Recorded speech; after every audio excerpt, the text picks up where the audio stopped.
대부분의 3, 4등급 친구들이 가장 궁금해하는 게 어떻게 1등급 친구들은 그렇게 물 흐르듯이 4점짜리 문제를 풀게 될까 이런 거 같거든? 내 수강생들은 전부 다 하고 있고 생각보다 별거 아닌 건데 되게 중요한 게 있거든? 그 방법을 오늘 한번 얘기해 볼게. 오늘의 얘기를 이해하고 한번 흉내내 보면 내가 지금까지 왜 계속 3점짜리만 풀리고 4점짜리가 안 풀리는 건지 그 이유를 아마 정확하게 알 수 있을 거예요. 자, 그러면 이 한 학생의 좀 질문부터 한번 같이 보고 갑시다. 쌤, 8번까지는 다 푸는데 9번부터 딱 막히는 사람은 어떻게 해야 될까요? 쉬운 4점, 어려운 4점 모두 감도 안 잡힙니다 라고 하는 거야. 딱 너희들이잖아. 3점짜리는 어느 정도 풀리고 4점짜리부터 뭔가 애매한 그런 느낌들. 이게 3, 4등급 이하의 친구들이 4점짜리 문제를 풀 때 그 패턴이 좀 정해져 있거든? 그 패턴을 계속 유지하니까 문제 절대 안 풀리는 거야. 그냥 도르마부야, 도르마부. 그럼 이런 질문을 해주는 사람들의 특징이 뭘까? 그러니까 여러분들이라고 생각하면 되는데 그 중에서도 좀 짚어보면 이런 친구들은 문제풀이의 기준이 없어, 기준이. 그러니까 어떤 기준으로 이 문제를 해석하고 추론하고 생각하고 그 다음 과정이 어떻게 될지를 생각하는 기준이 아예 없다고. 그냥 무지성 코뿔소야. 그냥 가는 거야. 그 중에 가장 큰 특징이 뭐냐면 이런 거거든. 내가 아는 것, 풀어본 것, 이것만 풀 수 있다는 거야. 그러니까 내가 풀어봤던 문제랑 좀 비슷한 것 같아. 그럼 풀려. 근데 내가 한 번도 안 본 문제라든지 뭔가 봤었던 건가 싶은 그런 기억이 애매하게 나는 문제들은 못 푸는 거지. 그니까 결론이 어떻게 지어지냐면 내가 아무튼간 많은 문제를 통해서 내가 경험했었던 문제의 양을 늘려야지 맞겠구나 이런 생각을 하게 돼. 그니까 보통 못 푸니? 자이스토리, 쌤, 마더텅 이렇게 문제가 많이 들어있는 문제집을 산다고. 그래서 그 문제들을 미친듯이 푸는 거야. 해답은 그게 아니야. 그게 아니라고. 진짜 4등급 이하의 친구들이랑 1등급 친구들이 문제를 보고 읽고 푸는 그 과정에서 가장 결정적인 차이가 뭐일 것 같아? 바로 이거야. 조건을 읽는 능력이 달라요. 얘네들은 문제 속에 있는 모든 조건들이 어떤 역할을 하는지도 대부분 다 알 거고, 그리고 그 조건을 해석할 때 어떻게 할지, 추론할 때 어떻게 할지 구분이 정확하게 돼 있다고. 우리 같은 4등급 이하의 친구들은 그런 능력이 없을 거 아니야. 조건이 뭐가 뭔지도 모르고 그냥 내가 봤던 거면 풀리고 안 봤던 거면 안 풀린다 이거밖에 없는 거야. 그래서 내가 지금부터 그 1등급 친구들이 자연스럽게 문제를 스무스하게 푸는 그 능력, 1등급처럼 풀기 위한 그 특급 방법 2가지를 한번 공유해 볼게. 이거 별로 어려운 것도 아니고 되게 쉬운 거거든? 근데 모든 문제를 풀 때마다 이렇게 푸는 연습을 해보면 이게 습관화되고 어려운 문제를 풀 때에도 굉장히 큰 역할을 할 수 있게 될 거야. 그게 뭐냐면 딱 이거예요. 첫 번째로 조건을 뭐 한다? 끊는다. 그다음 두 번째로 조건을 구분한다. 쌤, 뭐야? 뭐 별것도 아닌 말 같은데요? 아니야. 이게 되게 크다. 우선 조건을 끊는다는 게 무슨 끊어버리는 게 아니야. 끊어버리는 게 아니고 우리가 영어 같은 것도 독해할 때 생각해봐. 영어 한 문장을 본다고 했을 때 되게 길더라도 1등급 친구들은 어떻게 되겠니? 내가 1등급이 아니었어서 잘 모르겠지만 이게 뭔가 이미지처럼 팍 들어오면서 주어, 동사 이런 것들을 생각하지 않아도 이렇게 자연스럽게 풀리는 그런 느낌 아니겠어? 근데 4등급 밑에 있는 친구들은 어때? 주어가 뭔지 동사가 뭔지도 순간 헷갈리고 그럴 때 있잖아. 그래서 뭐 하니? 처음에 연습할 때 직독치기 같은 거 하지 않아? 안 하나? 요즘 안 하니? 이게 주어구나 동사구나 부사구구나 이런 거 하지 않아? 그거부터 하겠다고. 왜? 문제는 조건으로 구성되어 있는데 그 조건이 어떤 건지부터 먼저 구분하고 좀 찾아보자 이거지. 아무런 기준이 없었던 상태에서 기준을 주는 거라고. 뭔 말인지 알겠어? 그래서 아무튼 조건을 끊고 구분하는 건데 이렇게 말만 하면 뭔 말인지 모를 거 아니야. 맞지? 그래서 이걸 아예 그냥 문제를 통해서 보여줄 테니까 되게 간단하거든? 그러니까 오늘부터 좀 연습 한번 해봐. 제발 부탁이야. 이 문제 한번 같이 볼게요. 자, 작년 교육청 3월 모의 평가의 9번 문제에 딱 4점짜리 시작되는 문제거든? 그러니까 1등급 친구들은 그냥 풀겠지. 근데 4점짜리도 잘 안 풀리는 친구들은 여기서부터 고전한단 말이야. 그러니까 잘 봐봐 한번. 끊어볼게. 조건 어떻게 끊냐면 절대값 함수 끊어버리는 거야. 그 다음 두 번째는 어떻게 끊어? x는 a하고 b에서 극대이다. 하나만 더 해볼게. 세 번째, fa하고 fb는 똑같다 이거야. 그 다음에 안 끝났어 아직. 실수 p의 값을 구하는 건데 a하고 b가 뭐래? 같지 않은 상수다 이렇게. 여기에 문제는 조건이 4개로 되어 있는 거야. 됐어? 조건 끊는 거 되게 쉽죠? 여기까지는 할 수 있지. 근데 봐봐. 내가 아까 전에 뭐도 하자고 했냐면 조건을 구분하자고 했어. 선생님, 조건을 구분한다는 게 그냥 끊어버리면 조건이 구분되는 거 아닌가요? 맞아. 맞는데 내가 조금 더 구분을 시켜줄게. 너무 중요한데 3가지로 구분할 수 있어야 돼. 3가지나? 근데 한 번 알게 되면 그렇게 어려운 건 아니니까 꼭 암기해 제발. 부탁이야. 그래서 첫 번째 뭐냐면 바로 해석할 조건이야. 당연한 거 아니야 쌤? 해석해야 되는 건 당연하잖아. 맞는데 조금만 더 들어봐. 두 번째는 뭐냐면 써먹을 조건이야. 그러니까 내가 뭔가를 해석하고 뭔가를 바꾸고 이럴 필요 없어. 그냥 있는 그대로를 써먹기만 하면 돼. 어떤 것들이 있겠니? 예를 들어서 만약에 F1은 4다. 또 뭐도 있을 수 있을까? A하고 B가 자연수다. 이건 써먹어야죠. 내가 뭔가 해석할 게 아니라. 이해되지 뭔 말인지. 자, 세 번째가 되게 중요해요. 세 번째 뭐냐면 추론할 조건이야. 쌤, 추론이 뭐예요? 해석이 뭐예요? 해석이라는 건 이 문제 조건만 가지고는 뭔가 뭔 말인지 모르겠어.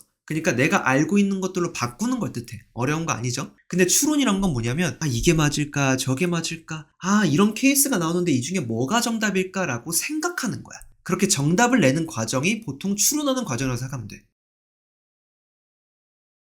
뭔 말인지 알겠어? 봐봐, 일로 와봐. 그럼 여기서 1, 2, 3, 4번 조건 중에서 먼저 한번 구분해봐. 이게 써먹을 조건인지 해석할 조건인지 아니면 추론할 조건인지. 이게 1등급 이상 친구들은 이게 너무나 당연하게 된다고. 영어 독해하듯이 그냥. 근데 여러분들은 이 끄는 조건에다가 이게 주어인지 동사인지 한번 표시해보면서 내가 이 조건들을 어떻게 사용해서 문제를 풀 건지를 생각을 해야 된다고. 처음에는. 자, 그러면 1번 조건은 어떤 역할을 하는 거지? 해석해야 되는 거지. 왜냐면 이렇게 함수 주어져 있는데 아무것도 안 할 거야? 뭔가를 해석해서 내 눈에 보이게끔 그리거나 이 그래프가 어떤 특징을 가지고 있는지 분석하거나 뭔가 정보를 얻어내야 될 거 아니야. 뭔 말인지 알겠어? 그 다음 두 번째로 x는 a하고 b에서의 극대이래. 야, 근데 3차 함수는 보통 극대극소로 같잖아. 근데 두 군데에서 지금 극대를 갖는단 말이야? 맞지? 그럼 어떻게 해야지 그 두 군데에서 극대를 가질까? 뭔가 생각해야 되는 거지. 뭐가 맞을까? 저게 맞을까? 이런 느낌이잖아. 그러니까 추론하는 거지. 그 다음 세 번째 조건은? 근데 하필 그게 또 FA하고 FB가 똑같아야 된대. 그러면 그럼 두 개의 극대를 내가 어떻게든 만들었는데 또 그게 똑같아야 된다고? 그럼 어떻게 돼야 될까? 이런 느낌 아니야? 이것도 추론해야 될 조건이라고. 이해됐어? 무슨 말인지? 그 다음에 밑에 있는 네 번째 조건은 A하고 B가 다른 상수값이다. 이건 뭐겠어? 당연히 써먹을 조건인 거지. 이해되지? 무슨 말인지. 그럼 이 상태에서 이렇게 구분해 놓으면 내가 문제풀이의 어떤 방향과 설계가 조금 보인단 말이야. 어떻게 하면 되겠니? 우선은 요놈의 그래프를 그려가지고 절대값이니까 뭔가 X축 기준으로 뒤집어야지. 근데 이 P값이 뭔지 모르니까 언제 뒤집어지지? 모르겠네. 근데 하필 X는 A하고 B에서 두 군데에서 극대가 되게끔 뒤집어야 되겠구나. 근데 또 그게 하필이면 똑같아야 되겠구나. 그러려면 어떻게 X축에서 그려져야 될까를 생각할 수 있게 되게 되는 거야. 1등급 친구들은 이게 아주 자연스럽게 물 흐르듯이 이렇게 스무스하게 가게 된다고. 근데 여러분들은 그게 안 되니까 뭐부터 하자. 조건을 끊고 각각의 조건이 어떤 역할을 하는지, 내가 해석을 해야 될 건지, 해석한 결과를 바탕으로 조건을 추론할 건지, 그 다음에 얘는 써먹을 건지 이런 것들을 생각해야 된다. 그러려면 뭐 해야 돼? 먼저 구분시켜줘야 될 거 아니야. 그럼 어떻게 하시면 돼요? 빠르게 한번 볼게요. 이거 GX라고 생각하고 얘 그래프를 그려보는 거야. 근데 이 P 때문에 어디가 X축인지 모른다고. 그러니까 X축을 한번 생각해 보는 거야. 만약에 X축이 여기 있다고 생각해봐. 그럼 이렇게 뒤집어질 거 아니겠어? 근데 이런 건 문제가 되겠니? 안 돼요. 왜냐면 이 2번 조건 추론해야 될 이 A하고 B에서 극대가 된다는 이 조건에 부합하지 않게 될 거야. 왜? 극소 두 개고 극대 하나잖아. X축이 이러면 안 되겠구나. 지금 뭐 하는지 알겠어? 따져보는 거고 이게 맞을까 저게 맞을까 해보고 있는 거야. 그럼 이런 건 아닌 것 같아. 그럼 X축이 여기 있다면 어떻게 될까? 이렇게 뒤집어지고 이렇게 뒤집어지니까 잠깐만. 극대 여기, 극대가 여기, 극소 3개. 극대 두 군데 맞네. 여기가 A고 여기가 B라면 되겠네. 이런 느낌인 거야. 그래서 문제에서 말하는 A가 여기 있는 거고 B가 여기 있는 거겠구나. 물론 A가 작을 때 말이야. 자, 그 다음에 한 발 더 가서 3번 조건. 근데 하필이면 그때 FA하고 FB가 똑같으려면 X축이 어디 있어야 될까? 이게 맞을까? 저게 맞을까? 당연히 어디겠어? 여기 가운데 점대칭점이라는 게 있어. 3차 함수는. 거기에 딱 뭐가 있을 때, X축이 딱 있을 때. 그러면 어떻게 되겠어? 뒤집는다면? 이런 느낌으로 뒤집어지게 되겠지. 얘가 뭐겠어? FX구나 라고 할 수 있단 말이야. 그럼 극대하고 극소가 되는 순간은 A하고 B가 여기 있다라는 걸 알고 이놈하고 이놈의 값이 당연히 똑같다는 것까지 인정되지. 왜요? 얘는 점 대칭점이기 때문에 요놈의 높낮이가 사실은 이렇게 완전히 똑같단 말이야. 그러니까 뒤집어지면 똑같은 값이 될 수밖에 없겠지. 거기까지 추론한 상태인 거야. 이해됐어? 무슨 말 하는지? 그니까 그러면 요놈의 결과를 바탕으로 뭐까지 알 수 있냐면 여기 X축과 만나는 요 녀석이 어디냐면 가운데 1이라는 X값이야. 그니까 F1의 값은 0이 되는구나. 여기다가 1을 넣었을 때 0이구나. 그래서 P-2는 0이고 P의 정답이 2가 된다라는 것까지 구할 수 있어. 그럼 정답이 얼마다? 2번이다 할 수 있는 거지. 그러면서 네 번째 조건을 자연스럽게 쓴 거지. 왜? A하고 B가 서로 다르는 거?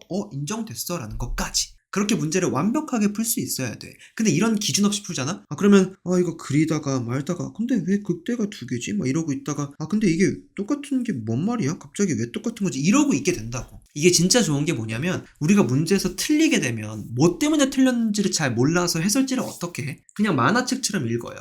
그냥 이거구나. 이해됐어. 끝. 이래버린다고. 이것도 진짜 개 문제거든? 나중에 좀 정리해줄게. 근데 이렇게 조건을 끊고 번호를 붙여가면서 내가 할 수 있는 것과 모르는 것을 구분해놓으면 어떻겠어? 해설지를 보거나 질문할 때라든지 아니면 틀렸던 것을 고치는 오답 노트를 쓰는 과정이라든지 엄청나게 정교해지고 매우 효율적이지 않겠어? 그러니까 한 번에 욕심 부리면 안 돼. 쌤 4점짜리 이거 왜 안 풀리죠? 분명히 문제 푸는 태도나 관점 이런 것들이 다 무너져 있을 가능성이 높다고. 그러니까 그 기준을 만들기 위한 방법으로 이 두 가지를 제시해줬다라고 생각하면 될 것 같아. 그래서 오늘은 이 4점짜리 문제만 풀면 막 뇌가 굳어지고 뭐부터 해야 될지 모르겠고 다 틀려버리는 그런 학생들을 위해서 우선 문제를 풀 때 어떻게 풀어야 되는 건지, 조건을 어떻게 구분하고 어떻게 인식할 건지에 대해서 얘기해줬으니까 당장 오늘부터라도 문제 풀 때 있잖아. 제발 조건을 끊어봐. 제발 해봐. 그래서 아무튼간 오늘은 이 정도로 마치도록 하고 계속해서 이 3, 4등급 친구들이 뭔가 겪고 있는 문제들을 다루면서 결국 1등급까지 가기 위해서 어떤 능력치가 필요한지를 주제별로 좀 나눠서 한번 전달해 보려고 그래.